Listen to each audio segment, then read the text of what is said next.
Welcome to Westcoasting with Joan and Corrine.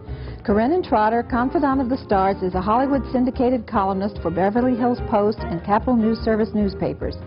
Joan Agajanian Quinn is the former West Coast editor of Andy Warhol's Interview magazine and society editor of the Herald Examiner. Her cover stories are seen in Venice and Detour magazines, as well as Angelus. For the next half hour, you will enjoy the insight on society, entertainment, and the arts.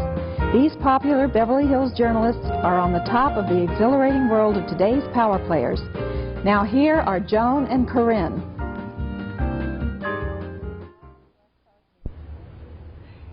Hello and welcome to Westcoasting. Joan, we have some wonderful guests here today, as you know. Gloria Wolper and Michelle Smollar with PATH, People Assisting the Homeless. And it's one of my favorite charities that I love to cover. They are events, they have style, they raise a lot of money and do it in a wonderful result of getting 85% of the people who go into the home recovered. I've even gone down to the PATH facilities and given whatever I could, and it's a wonderful place to go and see people getting rehabilitated. And Michelle is the director, and my dear friend Gloria Wolper told me about it about, what was 4 years ago when you were going down there painting and teaching the people how to paint. And I said, oh, Gloria, this is wonderful. Yeah. And then she got me involved. And they have a wonderful event every year. And they have more than one event, I think. Is that right, Gloria? We have 2 events, and right now we're working on the fall event, which is a non-event event. And oh, I did get an invitation. Good, good. And tell us about a non-event. A non-event event is an event that you throw where people don't have to come to the party, just send in the much-needed money. And it's cheaper. You don't have to dress up or rent a limo or any of those other things. You can just say, yay, we're home. What other types of fundraisers have you done in the past? The 2 major ones are the fall non-event, and in the spring we do a luncheon. And that is one that you attend. Yeah. And we had it last May, and we had Art Buchwald and Richard Crenna, Susan Day, and Bob Wagner, who couldn't come at the last minute because he was shooting a picture, but we had a wonderful list. Yeah, you were in London then. And you have a great celebrity base of support. Our honorary committee is wonderful. We have people like Berry Gordy, Clint Eastwood that you don't really see on a lot of honorary committees, so we feel very fortunate. The homelessness is everywhere, and I think you have to be aware of it now. And the thing with an honorary committee, so many honorary committees don't really help. Sometimes they just give money and they don't attend the event. Yes. But your honorary committee has been different. We have a special honorary committee. Really special. Because they care. They care. They'll do everything, including addressing envelopes, pickups for food, clothes. We'll do anything. Whatever we can do, we'll do it. There's the glamorous side of it, which is the party time, but most of the time it's hard work and just caring. And Michelle does a lot of the hard work, Joan, I want you to tell you. Imagine 85% recovery. You have them in how many days, Michelle? Well, in one of our facilities in the emergency shelter for men, they can stay anywhere from overnight to 14 days with the possibility of an extension to 30 days. And then we have a transitional residence where they can stay for 60 days. And I have to tell you that our latest statistics are now 87% going back into the community with stable income and housing. And I think that's real important because most people think that once you're homeless, you're always homeless. And 60 days makes a whole lot of difference. Do they come and apply to get into PATH? They come, we take walk-ins, we take referrals from other agencies. We deal specifically with the West Side, trying to deal with the folks right in our own community. Yes. How do they find you, Michelle? Well, a lot of them get us from churches and synagogues and InfoLine and various social service agencies, and also there's a beautiful grapevine among the homeless. Is that right? But how do they find each other? They're not really bound to each other. Homeless people they are kind of bound to each other. They know where are the safe places for them to stay, even on the street, which are the best programs that will help them.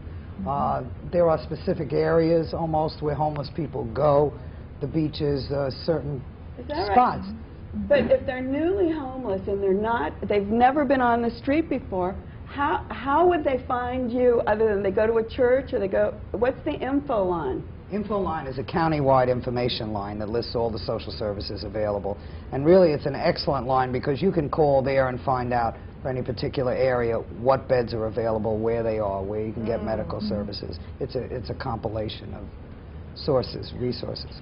And these people, when they come in, they have to toe the line. You have rules and regulations, and you make them come to those standards. And yes, we do. But in actuality, the standards... I hear you're tough on them, you know, and you make them come Well, we're not really that tough. What we're doing is trying to set up discipline and structure with love. I mean, as I tell them, if you've been in the services or you've lived in a college dormitory or you come from a family that's large, our rules are no tougher. As a matter of fact, they're a lot easier than they were when I went to college. But if they like you so, if they like the facility so much, how do you rehabilitate them? They don't like them that much. It's awfully hard to live in a facility with 20 other adults. When you're an adult and somebody's telling you what time to get up and what time to take a shower and is checking on your every move and saying, well, where is your bank book? I want to see how much money you have in the bank book and how does it match against your pay stub, and if you're unemployed, how many job interviews did you go on today, and where's a piece of paper that shows me that? On one hand, it's tough love, and on the other hand, it's a pain in the neck. A pain in the neck for you or for them? For them. Makes them responsible. Yeah, and as soon as they begin to get responsibility and face up to their own responsibilities, then they say, hey, I can do this without them. I don't need a mother. You know? Oh, that's great. And by the time 60 days rolls around, most of them have enough money or close to enough money to get out there and get their own place, and they're more than willing to do so. If you had to take 8 weeks of listening to me on my staff, you'd be ready to go to. Do you have a list of places who take people from you? I mean, apartment houses or living jobs? It's real interesting because what we do is we have volunteers who come in and do a group every week on apartment search, and they review areas where there are affordable housing. We often get people who call us with listings for affordable housing, and then we have our own permanent affordable rental building where we rent apartments to people coming out of our facilities. Unfortunately, it's not enough, but it's a start. Where do those come from? Those people? The building, or the people. The buildings. The buildings, first of all, have to be found, and our president of PATH is Evie Romero, and she's in banking, and she deals with real estate, so she's always searching. She does so much for us, I don't even know how she does her real job. She finds properties for us, and then we go out and look at them and see if they're feasible, both for how we want to use it and also if it's affordable, something that we can deal with financially. And that's what we'd like to do is raise more money so we could get another housing facility, because this is working within 4 years, isn't it, Michelle? You just 6 years. 6 years. How many facilities? We now have a four-tiered approach, which is 4 different facilities. We have our day center, which is located at 3756 Overland Avenue, where people can get grocery bags of food, clothing, resource and referral work, counseling. Our men's shelter is at that same location. We have a transitional residence in the Wilshire-Fairfax district, and our affordable housing building, which is just off La Brea. And if there's anybody in the audience who has a building or a real estate site that they want to unload, even if it's in bad condition, you know, that needs a lot of rehabilitation, or an empty piece of ground, or anything like that, please give us a call, because we certainly we're desperate for a site. That's wonderful, and then you have people who volunteer their time who can go in and refix those. Well, we get volunteers to help us analyze what has to be done, and then analyze the economics of the situation, and then we raise the money to do it. But we really feel our focus, and when I started out at PATH, I was teaching an art class, which was just fun for me, certainly, and they seemed to like it. But being around PATH now for 4 years, I really feel, and I think we feel as a group, that affordable housing is the answer for homelessness. You can feed a person, you can house them for a night, a week, or 60 days, but at some point, they must be able to go back out into the world and find a house that they can get into, an apartment that they can afford. Do you have any kind of sharing facilities with people who come in? Well, it's interesting that you ask that, because all of our facilities nobody has an individual room anywhere. And even in the affordable housing, we have, at the building that we have now is 4 units, but they're large, very large units, 2-bedroom units. They're about 15 square 1,500 square feet apiece. So we've got in those 4 units, 1 family in one of the units, and the other ones are apartment share. Yes, that's it. That So- seems like it would be Yeah. a much better way to go in the beginning, because you give them their own space, Right. so that they're not in the facility with you. Right, and we encourage people to, you know, find roommates within the facility, people who are both, Like, you know, ready now- to do their own Yes. thing. And we also encourage them that once they get into our affordable housing project, that they are tenants. They are not social service cases anymore. At some point, we feel that, you know, you have to cut that cord, and they have to be independent and be responsible for their own lives. You can't keep carrying them forever and ever. And I have to tell you that we've had that building for a year. We have yet to have our first eviction. They So want to we're get out. No, Or they're you there. get 'em out. They're there. We've had 5 of the original 7 tenants are still there, and 2 have moved on to bigger and better things. Get them out. You want them to stay. No, they can stay as long as they're within the income criteria. They can stay, and it is permanent housing, so that we don't have to keep moving people from facility to facility and never getting them any stability. And that is the bottom line. And in our town, where the average monthly rent is $900 a month, homelessness is no longer an issue of drug addiction or alcoholism or mental health or even the predators. It's an economic issue where people just cannot find affordable places to live. And if we in the nonprofit community and in the donor community don't do it, I'm afraid it's not going to get done. You have certain programs for volunteers Oh, when yeah. they come down. What type of thing do you expect them to do? Anything they'd like to do, frankly. Right now we've got, as a matter of fact, at this moment, a huge group of people sitting in a church basement stuffing invitations to our imaginary feast. Yes, that's We right. mail out 25,000 invitations to that non-event. Is that right? And there's 4 pieces to each invitation. They all have to be stuffed. It's a big job. All of our fundraising is done entirely by volunteers. We pay no fundraisers. Do you make as much on the non-event event as you do on the luncheon? We make more on the non-event event. We almost double it. right. And we're hoping that we can do it again this year. The economics are a little down right now, but we're hoping that our supporters will follow through and that other people, like through your program, will hear about us and want to help us do what we're doing. We have to have some kind of event, otherwise Corrine wouldn't have anything to cover. That's right.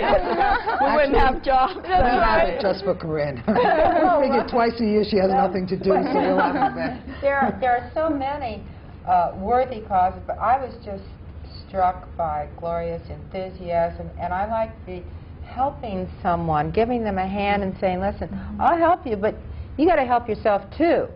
And I like that kind of thing, and I know it's one of the top charities, and people clamor to get in, but I love the way you've done it, and I got to know Michelle a little bit through it, and I just think it's a real good charity. Well, But I'm prejudiced. but I can thank you on the air that you were the first columnist to give Pat a really good plug in a column. Do you remember that, Michelle? And I remember when I met you, and you were so kind, and you've continued to be so kind to us. Wow. It's appreciated. But I think it's needed. People have to watch shows like this, and people have to read in the paper what's going on, because there's a different side of homelessness that people really don't know about. We don't know what you're doing in your facilities. One of the things that's important to us, why something like an opportunity like this is so important to us, is because people think that the homeless are all what you see in Skid Row. And, and it may have been that way at one point, but it isn't anymore. I mean, people are just, they want to make it, more and more of our people that are coming to us are working people who just can't get far enough ahead. And there is something that can be done about it. It can work. People think social service is just a cycle and it doesn't work. What we do does work, and there's a way that everybody can get involved. They can help with fundraising, they can help with doing counseling. Our day center has 1 staff person. They can help by donating food and things like that, and certainly money. Silverware. That's right, household items, properties, and you know, blankets, anything. And they bring it to one of those facilities. That's right, to the Overland facility, and we'll give them a receipt right there. And all of these things are important, and if communities, I mean, we've shown that in the West Side community it can be done. It can be done in any community. The West Side is not unique. It can be done in any community that cares enough to help people get out from under. And we try to do it with dignity, with a sense of empowerment and a sense of of responsibility, not a sense of we're doing for you, but we're doing with you. Michelle, your West Side program has been so successful. Is it a role model for other cities? I think it is. I think it'll be done in any community across the country. Have people called you about it? We get some requests, yes. As a matter of fact, we've had people looking at us from Tennessee lately, and I got that from Gloria. So, and I think it's possible in any community for something like PATH to be set up if the people care enough, the people in the community. Tell us what a program would consist of. Tell us what happens when, say, a 35-year-old woman comes in with 2 children. She's in trouble. Is that what happened? Do you have that type of person? Yeah, we do, but she's in trouble because she's got kids. There are very few beds available for people with children, unfortunately. But she came to PATH, and PATH meets all needs. So what do you start? She would come to our day center. She would go through, well, the first thing she would do is call the intake line for our shelter to find out if we have a bed available. That they do every morning. Assuming that there are 3 beds available for her and her children are over 4 years of age, she would come into the day center and go through an intake application with a counselor. If in fact she is deemed suitable, she would then be moved immediately into our transitional housing. The staff would then get the kids set up back in school and work with the mother in terms of her entitlement, and also to get some kind of work, because we really do not encourage people. We don't. There are cases where they should be on entitlements, but we try to get as many people employed as possible. And then they go through counseling every day with a counselor. There are group counseling sessions at night. They have to do a work detail to help with things around the house. They're responsible for their own lives. When they get an income, they have to open a savings account. We monitor that savings account, and there's a budget set up for each and every one of them. Joan, we could go down there and teach them journalism, but it's such vows of poverty that it's... You had a journalism class. Yeah, we did have a journalism class at one point. Yeah. So that's another way that people can volunteer, and they can do all kinds of interesting things. And it's wonderful. I don't think we've brought it out, but I would like to mention it to the viewers. Gloria's husband is very famous producer, David Wolper. He did the Olympics and the Liberty, and everyone in the business knows Dave Wolper. And so by Gloria being Mrs. Dave Wolper, it puts a very special spotlight on PATH and many people who are very interested in helping, and David has been more than generous in yes, he has. been lending his name to it and attracting really top talent and people who might not otherwise hear about it. Gloria, you actually went down into the facility and taught art, because I know you and David are very much involved now. That's in art. I became involved because of I lost Ken's last name quickly. Cragen. Sorry, Ken.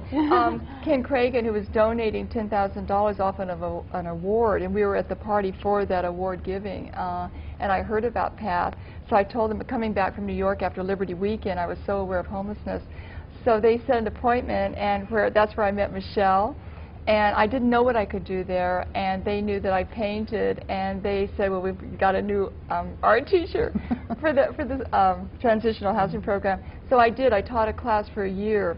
It was the most amazing experience. I don't know who got more out of it, myself or the clients, but it was a year I would never trade. Yeah. And when we come back, we're going to talk some more about art. Okay. So we'll be back in a few minutes. Stay tuned.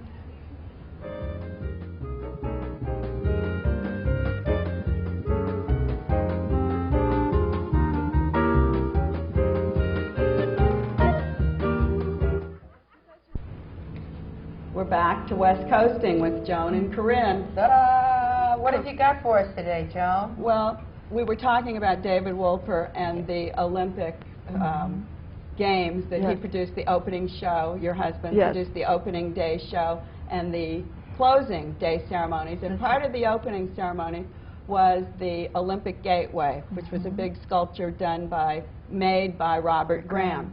And his freeze frame was on when we opened the show, opened the house. And he has a show right now at the Robert Miller Gallery in New York. It'll be through the month of November. Yes. And the reason we're talking about Robert Graham's work is because it sort of ties in to Gloria Wolper and her husband, and also because he's a local artist who's having a big show in New York. Well, he's very talented. It's beautiful. Yeah. Beautiful work. The work will show 21 different poses of the same model. I'll show you one. You know so much about art, Joan. I mean, it's just amazing. Well, I only know what I like and I don't like, but you really know it. I couldn't teach it the way Gloria does. That's a and gift. Gloria and her husband are very avid art collectors. I know part of your collection was shown in the LA County Museum. That's right. We had an extensive Picasso sculpture collection. It's not as extensive as a smaller. We've sold a few pieces, but we are a big admirer of Picasso, and Robert Graham's work is wonderful. You're also collecting someone who's opening here. Yes, Armand. Can you see this? Armand is showing at Fiorella Urbanati's gallery on Melrose, That's and right. that will also be through December. Yes. Flip the page and let's see the... Are art gallery parties, are those the places where people meet each other now and they get to know That's one right. another? It's like the bars of the 80s are now the art parties? I think they get to meet the artist too, Corrine. I mean, I'm interested in the social aspects here so our viewers can know what It is very social, but you do meet the artist, and many other artists in the area, very respected artists come, both famous ones and ones that aren't discovered yet, but hopefully will be. And it's a creative atmosphere, it's an exciting atmosphere, and you learn a lot about someone's work that you may not have been familiar with before. We are familiar with this man. Armand, who paints in huge gestural types of strokes, but also uses objects on the canvas, and they're very two-dimensional, where Robert Graham's pieces are three-dimensional, and you walk around it and look at it. Yes. Armand's feel like they're pulling off of the canvas. It does. He's very collective. He does collective kind of art. He used to work, I think, in found objects, and now he's working. These things look like they're new objects made to look used. And the brushes, and he does them in all colors, and it's spectacular. It's so alive, and it's so full of energy. With Joan, you have a very extensive collection, like 10 deep against the wall, wasn't it? What did your husband Jack say that he says, Joan, buy the house next door so we can hang this stuff? And you wouldn't do it? Isn't that it? I think that's one of the things Andy Warhol used to talk about. He used to make fun of me piling the artwork on the floor, but after he passed away, you saw that his artwork was piled They up all on the do floor. that. They all have art piled around. One thing, talking about Andy Warhol, he started a magazine called Interview magazine. Yes. And Which you were West Coast editor of. Yes, I was for a long time. Schlepping all those things around. But Richard Bernstein used to paint the covers of Interview for many, many, many years. Wow. And it was a real, I don't know, I think it was a pat on Richard's back to come up with actually painting a portrait, because Andy was known so much for his portraits that it showed how Richard could stand alone. And he has a show in New York. He spends a lot of time on the West Coast, so that's why we're talking about him, painting celebrities and photographing celebrities. But the first picture we have here is a compilation of all of the interview covers that he did. He's wonderful. Yes. Absolutely. Wonderful covers. Richard Gere and Michael Jackson. Yes. Fabulous. And then we have a picture of Richard Bernstein with Henry Gelzeller, who was in the 20th Century Department at the Metropolitan Museum, and who was Cultural Commissioner in New York. Yes. And Henry... He's wonderful looking. I know. Henry wrote the foreword to Richard Bernstein's catalog. Richard's young, isn't he? He's very young, and he's very attractive. And the show's at the Rempire Gallery. The way Warhol thought of celebrities as the icons of today, That's right. Richard is looking at painters as the icons. And as part of the show, he's paying homage to Picasso, whom you talked about earlier. That's So wonderful. we have a picture of one of Richard's paintings of Picasso. We have another one down here of Picasso, I was going to say Picasso. in a different way. And then the icon of Almost Today, next to it is Andy Warhol. Yeah. You can see what he's done with Andy. Yes. Wow. Oh, that's very Isn't it? It's wonderful. Look And They're very alive. the Man Ray. yeah, it's wonderful. The other thing that artists are always talking about, working in different medias and the icons of today and yesterday. And the other thing, there's a show at Cartier, and it shows what, let me just turn this here for you, what Cocteau did with, with the stones, emeralds and rubies. This is the hilt of a sword that he designed, and it's so Cocteau. Yeah, it's beautiful, just beautiful.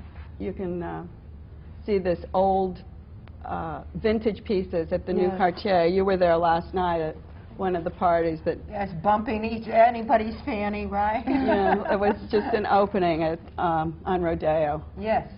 So that's a very worthwhile show to see. Wonderful. I haven't gone yet, but I will. Yeah. Yes, you'll enjoy it. Yeah. And also, most of the time, if somebody's opening and we say that they're only running through October or November or December, if you know where the gallery is and you know what the work is, you can go to the gallery and ask to see that work at any time. Yes.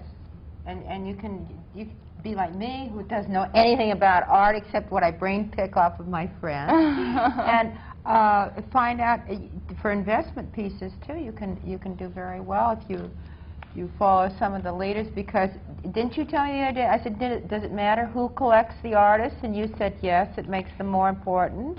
They feel that it makes them more important so that they can point to a Wolper or an Untitled who has the work. But don't you have some scoops for us? Yes, I have scoops today. If anybody wants to know some Hollywood exclusives, we have some. All right, we're listening. Yeah. Well, I understand Rob Lowe's father, Charles, is very sick in Dayton, Ohio, and poor Rob is very concerned, and our hearts go out to him. We hope he's feeling better. Madonna is still jogging in the park, in Central Park, with Tony Ward, a model who is becoming a very famous model, just hanging around with Madonna. I think she's wonderful. I absolutely... She is. Someone said the other day that she's the Marilyn Monroe of today. Of our decade. It's true. She has a persona. She's so...